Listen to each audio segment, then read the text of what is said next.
In the world's poorest countries, around 1 in 4 children are engaged in child labour. The world's biggest food company, Nestlé. A Nestlé company. Nestlé collects millions of gallons a year from springs in Southern California. Would you agree with me that your product should not be used where there is impure water? They are taking the water that should not be owned by anybody. Using indentured servants in parts of Asia, of using child slave labor in parts of Africa. They've been trying to steal water everywhere from Brazil to Flint, Michigan. When it comes to corporations operating without any regard to human health and safety, the Nestlé Corporation really seems to be in a league all of its own. What's going on with this company?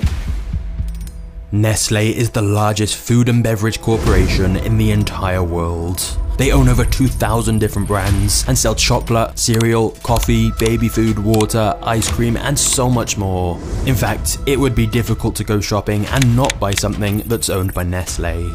And yet, the company is accused of some truly horrific things, including child slavery, killing babies, exploiting the poor, claiming water shouldn't be a human right, and countless other scandals. So, what's the truth?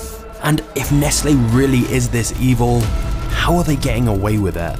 This video is a journey into the dark world of Nestlé, a look behind the curtain at one of the most controversial companies ever. But to understand the story of Nestlé, we first need to go back to the man who started it all.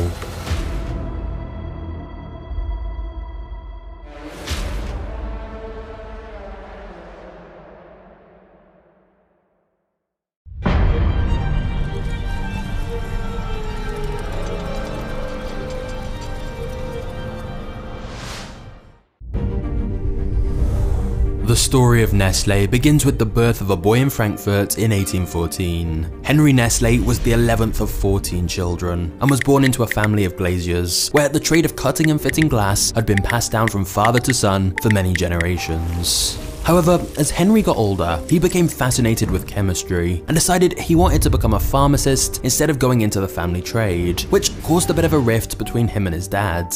But Henry was determined to follow his own path, and at 15, he began working as a pharmacist's apprentice before later leaving his hometown in Germany to go and live in Switzerland, where he worked on concocting medicines and chemical experiments.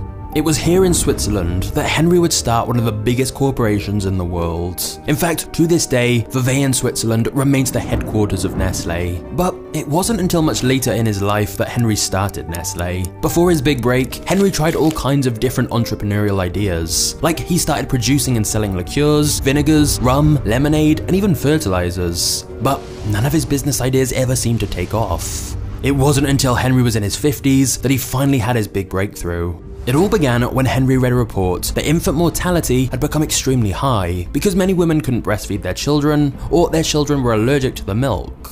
Henry realized this massive problem was also a big opportunity. There was clearly a major need for an artificial alternative to breastfeeding that could save countless babies' lives. And thus, Henry began to study all the existing information about breast milk and conduct a series of experiments in his lab with various different ingredients. But saving children's lives wasn't the only thing that pushed Henry day and night to find a breast milk substitute. His own tragedy also played a part, as Henry's wife had had many health issues of her own and thus was unable to give birth. So as a way to channel her maternal instincts, she became extremely concerned about other people's babies and pushed Henry to create a breast milk substitute that could save lives. And by 1867, he'd succeeded. Henry had created one of the first ever baby formulas, essentially a formulated mixture of cow's milk, flour, and sugar, which could be a substitute to natural breast milk. Henry then created a company called Nestlé to begin selling it. And so you see, Nestlé began with such great intentions. A humble guy creating a life-saving product for babies who couldn't breastfeed naturally. Unfortunately, this isn't a heartwarming success story. If anything, this is a horror movie. You see, whilst baby food was the product that started Nestlé's dominance, it was also the product that would later destroy lives and create an international scandal. And as Nestlé grew into a giant conglomerate, they became shrouded in all kinds of dark controversies. But we'll get to that. At first, Henry's new baby formula was a big success. Orders were coming in so quickly that Henry had to open up a factory to keep up with the demand. He couldn't believe it. Everything was happening so fast and money was pouring in. With the huge success of this first product, Henry then partnered with a Swiss chocolatier to create another new product. And in 1875, they created the first chocolate milk. In the space of just a couple of years, Henry went from being a small, unknown pharmacist in Switzerland to one of the richest men in the country, and Nestlé was growing more and more every month. But in a way, it was all a bit too much for Henry, who was entering the final stages of his life and wanted to relax and spend more time with his wife. And so, a few years later, Henry decided to retire and sell his company. And this is where things get really interesting. You see, the new owners who took over Nestlé had big plans to expand the company, and in 1905, they merged with a rival business who sold similar products called Anglo-Swiss, and together they became known as the Nestlé Group. By pooling all their resources together instead of competing, it allowed them to more easily dominate the market and expand their product lines. By the 1920s, Nestlé was creating new chocolates and different beverages, and by 1938, they'd created the first mass-market coffee. Their timing was great, as instant coffee helped keep soldiers awake during the Second World War, and thus it became included in all emergency rations of every US soldier. As well as creating new products, the Nestlé Group quite often just acquired other companies they saw potential in, or that they thought could be serious competition. And so, as the years went by, Nestlé's list of products grew and grew, and so did their wealth and power. Unfortunately, that wasn't enough for them. And behind the scenes, a plan was being hatched. A plan that would make millions of dollars, but risk millions of lives.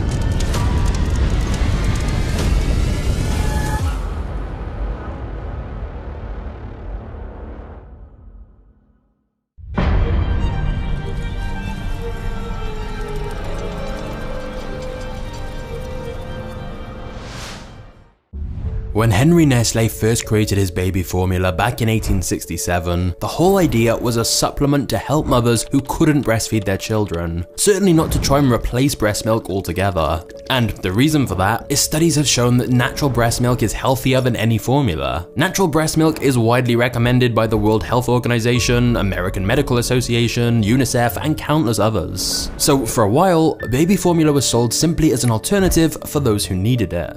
But in the 1970s, roughly 100 years after the company first began, sales seemed to be slowing down, and Nestlé started to get greedy. They wondered, what if we could sell this baby formula to all mothers, not just those who actually need it? You see, despite all the other products Nestlé had launched, baby formula was still one of Nestlé's biggest moneymakers, and that's because it has very high profit margins. So imagine how much more money they could make if they could expand their market to all mothers. So Nestlé began a campaign to undermine breast milk and aggressively advertised their baby formula as being superior, manipulating mothers into believing Nestlé's formula was a necessity for the health of their babies, and that it would be better for their child than breastfeeding, when in reality, the evidence was the opposite. Nestlé's formula was vastly inferior to natural milk, as it lacked many of the nutrients that helped babies fight off disease and keep them healthy. By encouraging mothers to switch when they didn't need to, it was putting their babies at a higher risk of infection and malnutrition. In order to make sure mothers believed this information though, Nestlé began paying off doctors and hospitals to peddle their formula by asking them to tell mothers it was better than breastfeeding.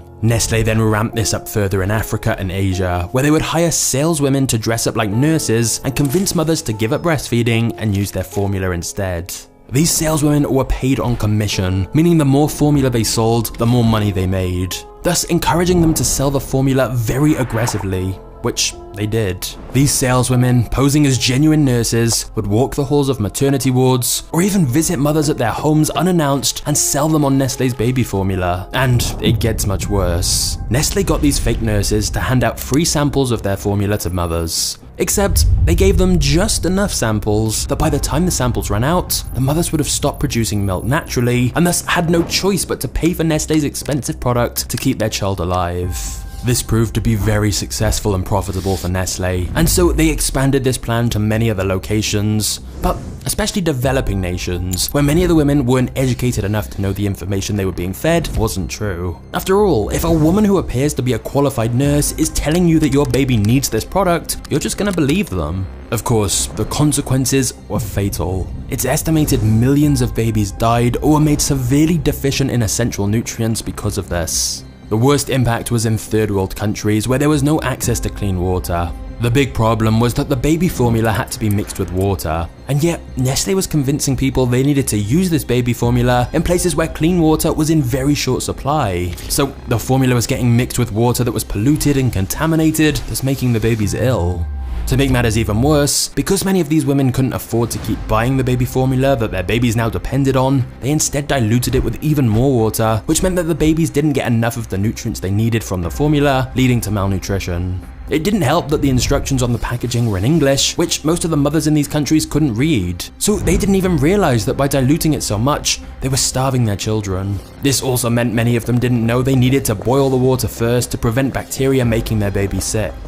For a while, Nestlé did nothing about any of this and seemed to be getting away with it all. But then in 1974, a publication entitled The Baby Killer specifically called out the serious consequences of aggressively pushing baby formula in these countries. Nestlé was listed for its involvement in creating a need that didn't exist before, then convincing consumers the product was necessary, and then getting them hooked on it, all whilst completely ignoring the tragic consequences. When this was translated into German by Swiss campaigners, it was given the very blunt title, Nestlé Kills Babies, which led to Nestlé taking legal action against them. But it was all too late. All this coverage created an international scandal for Nestlé, and boycotts were launched against them in numerous countries. Despite this, the company remained quiet on the issue. However, they couldn't run from this. In 1978, Nestlé executives were brought before the US Senate for questioning about the impact of Nestlé's formula milk on all of these sick or dying infants. And soon after, new regulations were introduced by the World Health Organization that said companies couldn't compare breast milk with formula milk alternatives in their ads.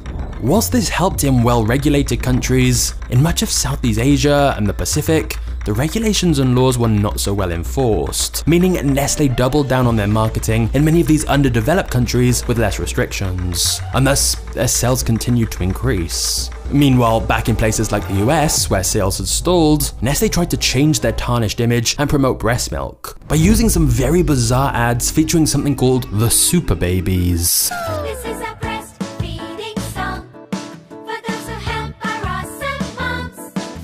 The idea was to try and distance themselves from the negative media attention they'd received by making out like they'd totally changed, despite the fact they were still using the same exploitative tactics to push their formula in countries where they could still get away with it. Even as recently as 2018, a report by Save the Children found the health of millions of vulnerable children were being put at risk because of the aggressive marketing tactics used by Nestlé and several other giant corporations. And yet, despite all of the extremely serious problems their tactics have caused, I'm sorry to say that when it comes to Nestlé's dark past, we're only just getting started.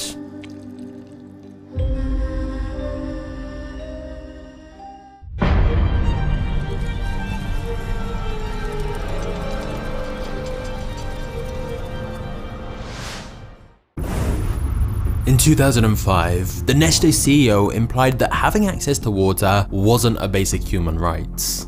Das Wasser zu einem öffentlichen Recht erklärt wird. Das heißt, als Mensch sollten Sie einfach Recht haben, Wasser zu haben. Das ist die eine Extremlösung. Ja? After the media criticized him for this, he later backtracked. But to see how he really feels, we can simply look at Nestlé's actions when it comes to water. For example, in Pakistan in 2013, Nestlé began diverting clean drinking water away from villages and towns and then began bottling it in their factories and selling it back to the same people they took the water from, but at a much higher price. The big issue is that Nestlé had taken so much water that thousands were forced to drink dirty sludge water instead because these people couldn't afford to buy the expensive bottled water, which, remember, was theirs to begin with.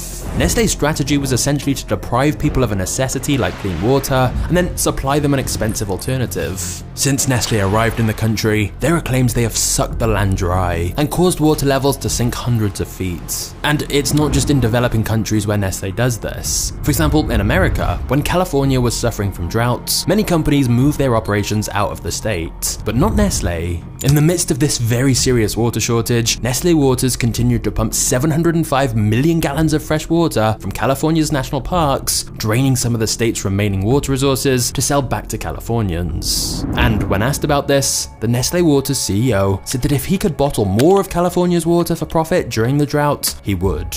Likewise in Michigan, it was reported Nestlé pumps 747 litres of fresh water every minute out of the state's reserves, and that Nestlé pays only $200 to take 130 million gallons of Michigan's water. After Nestlé caused a drastic reduction in the state's water levels, a judge eventually ordered Nestlé to stop its operations due to the ecological harm they were causing. Whilst it's perhaps not widely known, the reality is Nestlé has the largest bottled water operation in the world and owns over 50 brands of bottled water. So Nestlé are actually incentivized to target places with limited clean water available from their own natural resources, because if they buy up lots of the natural water supplies and create a shortage, it creates massive demand.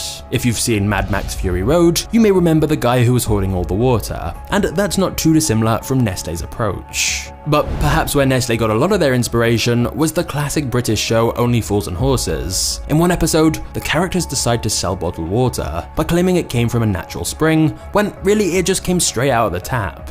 Now, this show was a comedy, but Nestlé decided to basically do that in real life. Nestlé has simply bottled up water that comes from the exact same municipal supplies as tap water and advertised it as coming from clear mountain springs, thus allowing them to add a huge markup to the price. When, in fact, they can buy a tank of this water for $10, use it to fill thousands of plastic bottles, and resell this glorified tap water for an estimated $50,000. Before we get to the next chapter, can we all just agree that traditional education is broken? Memorizing a textbook for an exam or listening to someone lecture you for hours is not the most effective way to learn, and it's not enjoyable either. Which is why I want to tell you about today's video sponsor, Brilliant. If you want to learn genuinely useful skills like coding or problem solving, then honestly, Brilliant is the perfect way to learn. They have thousands of online lessons on specific skills, and I love how interactive they are, because this kind of hands-on learning is just way better. Like, I'm planning on doing a documentary on artificial intelligence soon, and I've been going through their course on neural networks, and even though it's a complex topic, they make it straightforward to understand. Plus, not only are Brilliant giving us 20% off a premium subscription, if you go to brilliant.org/magnates or click the link in the description, then you can get started completely for free. Honestly, Brilliant is awesome for learning new skills. They add exclusive content every month, and I think you'll love it. So click the link below now to get started.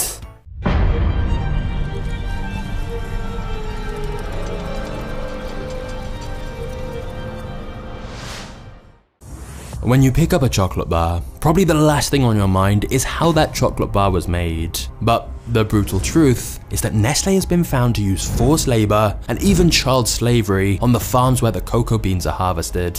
And for a while, this cheap exploitative labor went mostly unnoticed, leading to low costs and high profits. But then in the year 2000, a report came out that said Nestlé was guilty of buying blood chocolates, and that Nestlé was fully aware that enslaved children were working on their plantations. Now, this was also true for many of the big chocolate companies. So in the year 2000, Nestlé, Cadbury, and Mars all promised to make their chocolate slave-free by 2005. Except they didn't. The years flew by, and they kept missing all the deadlines they set. In fact, in 2005, the International Labour Rights Fund filed a lawsuit against Nestlé and other chocolate manufacturing companies on behalf of 3 Malian children, alleging the children were trafficked to the Ivory Coast, forced into slavery, and frequently beaten on the chocolate plantation. Nestlé's response to incidents like this was always the same. They said it was impossible to keep track of everything going on these plantations, but they vowed to try and improve their situation. But then a few more years passed, and it seemed like nothing had really changed.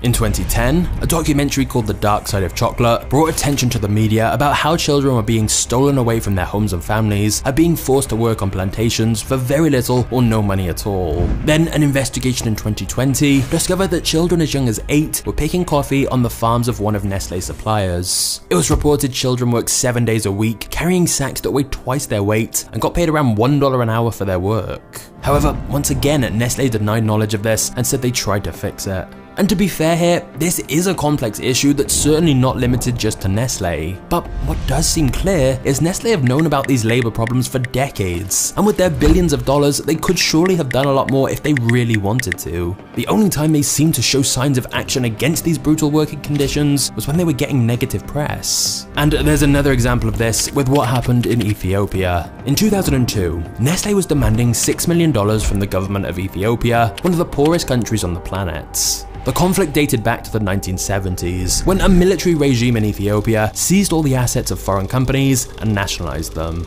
And then many years after this, one of those companies that had had its assets seized was acquired by Nestlé, who were now demanding compensation. Now remember, this was a business that was nationalized under a different government 27 years ago, and a business which Nestlé didn't even own at the time.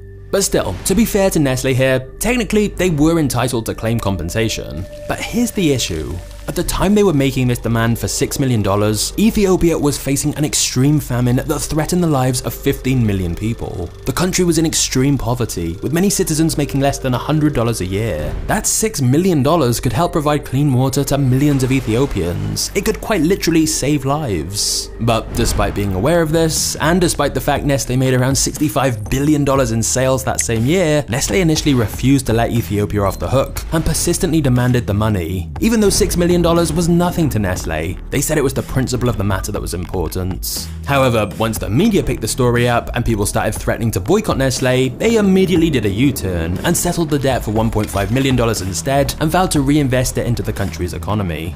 But it seems pretty clear if it wasn't for the potential PR nightmare, they had no intention of backing down. And if you thought Nestlé's controversies ended there, think again. In 2012, the Competition Bureau raided the offices of Nestlé to investigate price fixing, claiming Nestlé was making deals with other chocolate companies to ensure they all kept their prices equally high so they didn't undercut each other and give customers a better deal. Nestlé denied any collusion, but eventually settled for a $9 million settlement the following year. Ordinarily, this might be quite a big controversy, but in the context of everything else they've been accused of, it doesn't even seem that bad comparatively. And to be honest, we could go on for a while listing allegations against the company, like the legal dispute that claimed dog food produced by Nestlé Purina Pet Care resulted in serious illness and death of thousands of dogs. Or we could talk about Nestlé's terrible pollution stats. But here's the thing. Because of all these scandals Nestlé have been involved in, many people have tried to boycott Nestlé products. But the company is so vast that it's incredibly difficult because there's just so many different products they sell. They have reach in almost every country with products in so many different categories. When you buy food, water, or even cosmetics, without realizing it, you may be buying from a Nestlé brand. Which is probably why, despite all of these controversies, Nestlé has continued to grow and make more acquisitions to become even more powerful. And to be fair, I'm sure there are many people working at Nestlé who just want to make good products in a perfectly ethical way. The issue is that when Henry Nestlé founded the company, he was solving a very genuine problem. But unfortunately, as Nestlé grew, their business model later started creating problems instead, so they could sell you the solution. Of course, when you've been around for hundreds of years and owned so many brands, I guess some scandals are kind of inevitable. Just ask Coca-Cola. To see the disturbing history of Coke, just click right here. I'll hopefully see you there. Cheers.